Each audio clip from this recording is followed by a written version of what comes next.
Hello and welcome to another episode of Jeff and Angie Photography WTF Stop. Hope you've been out and clicking your shutter because I have been. I've been using this Sony RX10 IV for the past month thanks to B&H Photo. They sent it to me so I could do a review. So I'm going to give you my honest opinion on whether or not this camera is worth $1,600. It is a 1-inch sensor and its focal length is equal to 24mm to 600 at aperture f2.8 to f4. Yes, that's 600 millimeters at f4. You heard me right. So this is a point and shoot. It's also referred to as a bridge camera. So stay tuned. Let's take this out and go see what we can photograph and see how well it does. Stay tuned.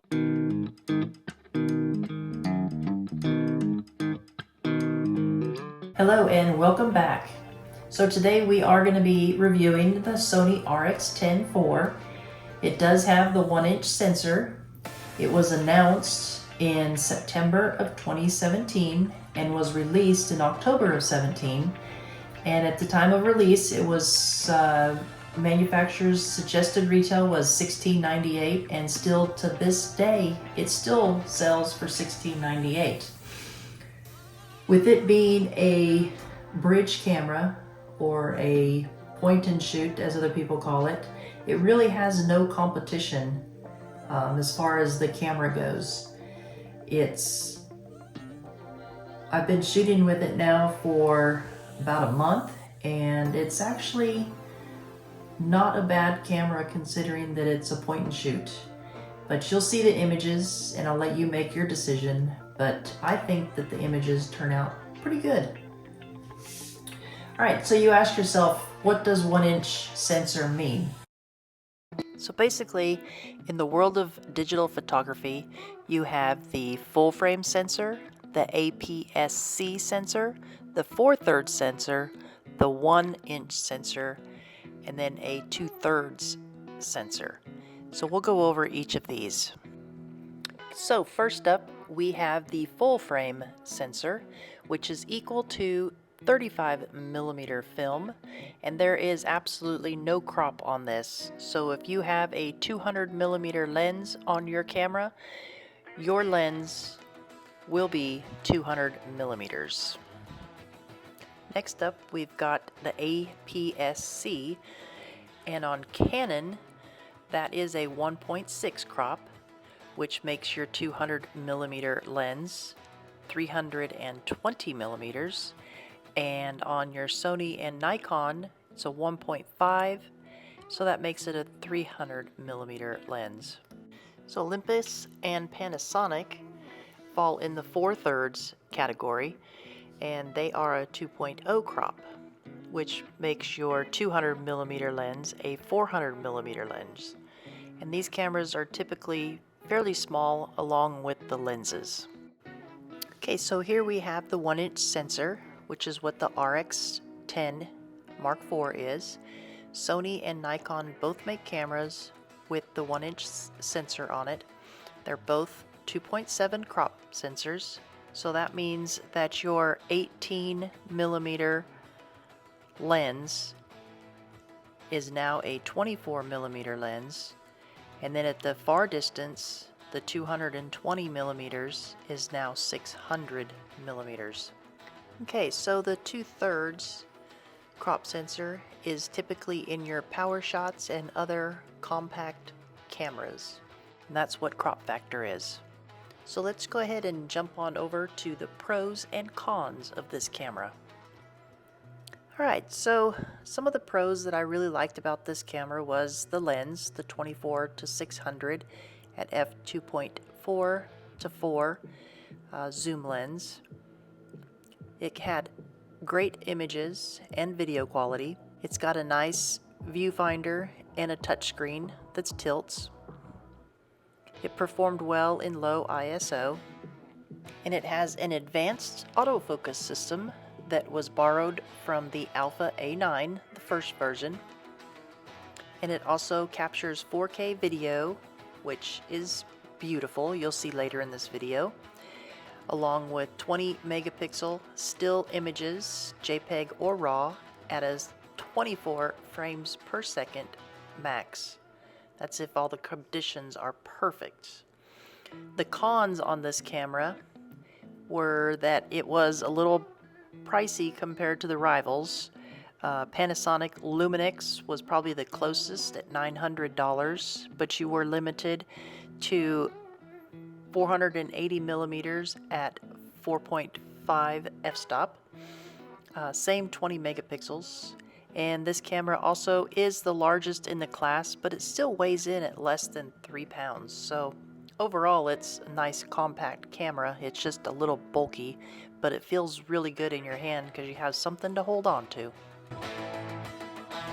Okay, so let's jump into some images, take a look at them, and see what you think, along with a little bit of video. Alright, so let's jump into some images. Alright, so here we've got Bailey. I was sitting across the room at her. This was taken at 600 millimeters, shutter 1/40th of a second, f4, and ISO 800. Turned out really nice considering it was taken at 600 millimeters. And this one here was also taken at 600 millimeters to exaggerate the size of the sun as it was setting at 1/320th of a second, ISO 160, and f8 was my aperture. Notice the little bird in the sun. And here we've got speed. I did the same, 600 millimeters at f4, 1/100th of a second, and the ISO on this image, believe it or not, is 4000. It turned out really well. So before I edit any of my images, I run them through a program called DXO Pure Raw 3.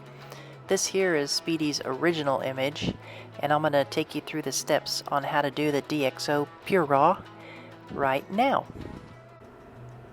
When I go to edit my images, the first thing I do is I run every single one that I'm going to edit through DXO Pure Raw 3. And the reason I do that is because it reduces the noise, and it also does all of the lens corrections before you even start editing. And then it will put it in as a TIFF, and it will send it to your editing program. Here, let me show you. Alright, so here are the images, and here is little Speedy right here. All you do is right click on the image. This is in Mac. Go down here to Open in Pure Raw 3, bring it up. So here we've got little Speed over here on the screen. We just hit Process Now, and we're going to tell it either Deep Prime or Deep Prime XD. Most of my images I just use Deep Prime. Then you can go in here and choose your settings, and I like to output it as a TIFF 16-bit. And then you also can tell it where to put your file, and tell it what to rename it, and then tell it to export it to Luminar, don't export it, Lightroom, Photoshop, whatever your editing program is of choice. And I use Luminar, so that would be my choice. Now I hit Start Processing. And this image is taking a whopping couple seconds. So here we go. Here is the original, and that is a couple clicks of the button, and it does an incredible job of removing noise. And here he is, shows up over here in Luminar. And then you can go in and edit him from there. And if you go down below, you can catch the link and you can get a free 30-day trial using my link there at DXO. Alright, so here's a couple late night photos right before the sunset. This one is at 1/800th of a second, 800 ISO, and f4.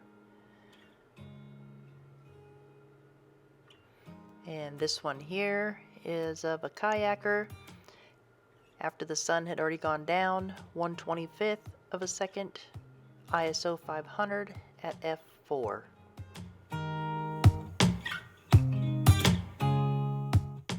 Alright, so here is Bailey. We're going to do a couple outside portraits. Here is a dog at 1600, 100 ISO, f4 at 190 millimeters.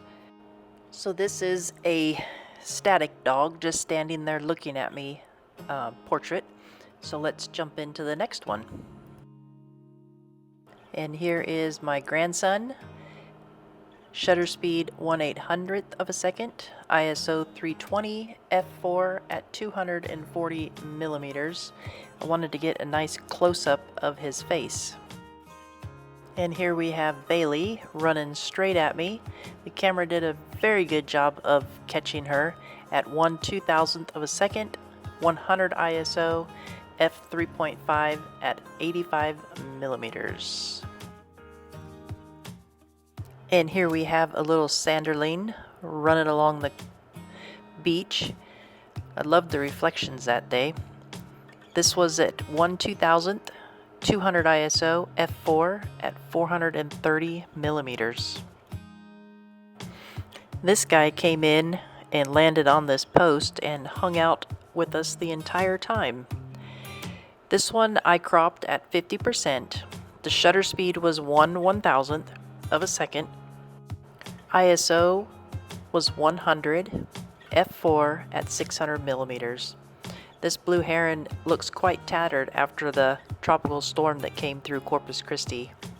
That's why we were down at the beach. The next few pictures, like these sunglasses, are a few things that the ocean washed up to shore. So this was taken at 1/2000th of a second, ISO 160, f4 at 115 millimeters. I wanted to get as close as I could to the subject and have as much as possible in focus around the subject, but I wanted to blur the beach out. In this subject, the two little shells, I wanted to focus on the bubbles around the shell and see how close I could get to focus, and I was probably about a foot from the shells. This was shutter speed 1/2000th of a second, ISO 160, f4, and I was at 600 millimeters for my close-up. So this one here was also a close-up. I was maybe 2 feet at the most away. I did 1/500th of a second, ISO 100, and f11 at 88 millimeters because I wanted the ocean to be in focus with this picture. And here comes my ride. It's time to go home.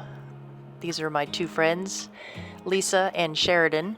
This was shutter speed 1/2000th of a second, ISO 160, f4 at 220 millimeters.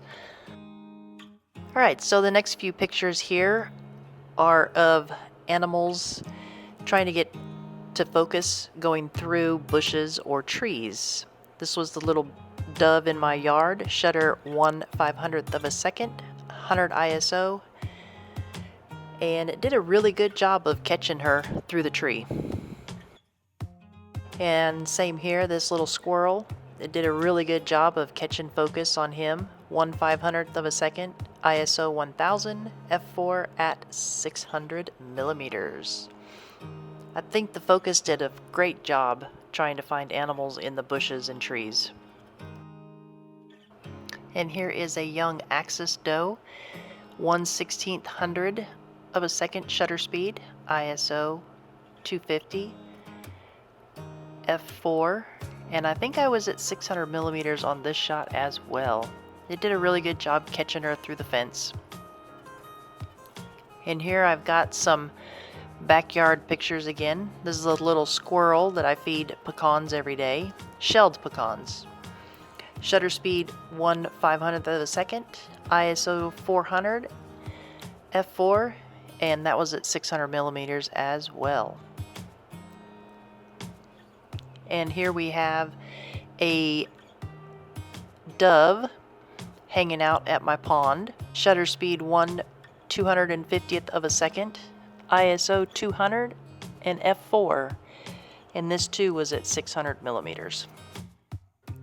So this video was taken at 600 millimeters. I was hand holding, and you can see where she would go out of focus and then it would quickly gain focus again. And it's actually pretty steady considering I was at 600 millimeters hand holding. And last but not least, I have an airplane shot, crop duster out in the fields, 1/1600th of a second, ISO 100, f4 at 600 millimeters. And it was taken in the middle of the day, that's why you got a little bit of heat waves on that plane. So I hope you enjoyed my video. Don't forget to like and subscribe, and we'll see you next time.